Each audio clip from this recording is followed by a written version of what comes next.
ცოტა ხნის წინ დასრულდა სწორედ სამედიცინო ექსპერტის გამოკითხვა, რომელმაც რამდენიმე მნიშვნელოვან გარემოებაზე ისაუბრა. ერთი, რომ ის დაზიანებები, რაც მზია ამაღლობელს ჰქონდა, დაბეჭდი სისხლნაჟღანთები, დიდი ალბათობით არის სწორედ იმ პერიოდში მიყენებული ამ სისხლნაჟღანთების ფერიდან გამომდინარე, როდესაც და რა პერიოდსაც მზია ამაღლობელი მიუთითებს.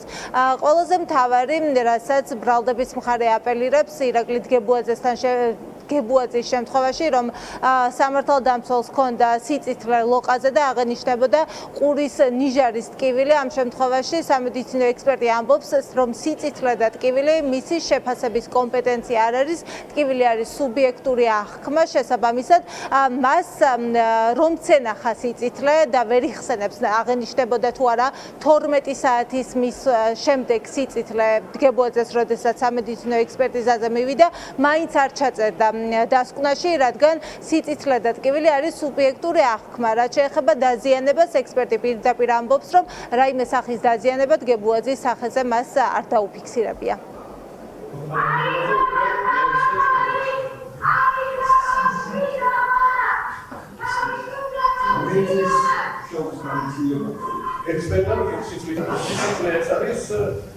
დაზიანების ობიექტური ნიშანი არ არის. შესაბამისად, ეს არ არის ჩემი შეფასების საგანი. ჩემი შეფასების საგანი არის დაზიანების უშუალო დაზიანების ობიექტური ნიშნების შეფასება. ამ კონკრეტულ შემთხვევაში, რადგან აღნიშნულ პიროვნებას არ ჰქონდა დაზიანების რაიმე ობიექტური ნიშანი, შესაბამისად, გაიცა შესაბამისი დასკვნა. იმ დროს აღენიშნებოდა თუ არა სიწითლე, მართალი გითხრათ, არ მახსოვს, რომ ყოფილიყო არაფერია, რომ იმედითა დასკვნაში, რადგანაც ეს უშუალოდ სიწითლე არ არის ობიექტური დაზიანების ნიშანი. როცა უშუალოდ ამოწმებდი შეექსპერტიზის დროს, შესაძლებელი პირი უჩიოდა სუსტ ტკივილის მარჯვენა ყურის ნიჟარის არეში. რადგან ტკივილის ცნება, ასე ვთქვათ, არ არის ობიექტური დაზიანების ნიშანი, შესაბამისად ტკივილი არის ასე ვთქვათ სუბიექტური ცნება, სუბიექტური ჩივილი.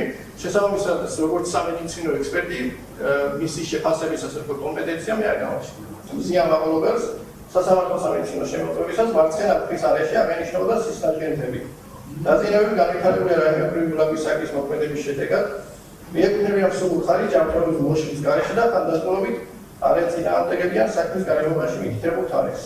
უშუალოდ შემოწმების დროს ექსპერტიზისას შესამართლებელი პირის გადმოცემით 2025 წლის 12 იანვარს ამის თემში შექმნა შემოქმედის სააქციეს, ასევე უცნობმა პირმა ხრის არეში მოუჭირა ხელი. გებუაძე რომ სიმულირებდეს და სულ რომ იწუებოდეს, რომ ლოყა ეტკინა, რომ ხუნი ეტკინა, რომ თავი ეტკინა და რა ვიცი რა ეტკინა კიდე, რომ სიმულირებდეს ამის გამოცნობის რაიმე მეთოდი არ აქვს. არა, როგორც სამედიცინო ექსპერტი, ანუ მას შეუძლია სიმულირებდეს. ანუ დაშვება ერთნაირია. სიმულანტია თუ მართლაც ყივა, ხო? ხო, ანუ ოღონდ ეს ჩემი გადასაწყვეტი არ არის. 12 საათის მერე ლოყა წითელი შეიძლებოდა ხონოდა ექსპერტთან მაგის. რის გამო?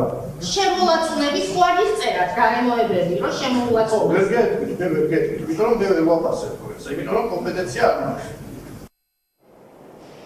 შეძახილების პარალელურად მიმდინარეობს სასამართლოს სხდომა თავისუფლება მზია ამაღლობელს. ეს შეძახილები ისმის და სწორედ ამ შეძახილების ფონზე უწევს სასამართლოს მოწმის მოსმენას, ასევე ვიდეო მტკიცებულებების გამოკვლევაც. რამდენიმე წუთის წინ რაღაც პერიოდის განმავლობაში სხდომა შეჩერებული იყო, რადგან მოსამართლე ვერ ახერხებდა სხდომის გაგრძელებას სწორედ თავისუფლება მზიას ამ მოთხოვნის გამო და ამ შეძახილების გამო, რაც სასამართლო დარბაზში ისმის სასამართლოს ეზოში შეკრებილი მზია ამაღლობელის მხარდაჭერების მხრიდან.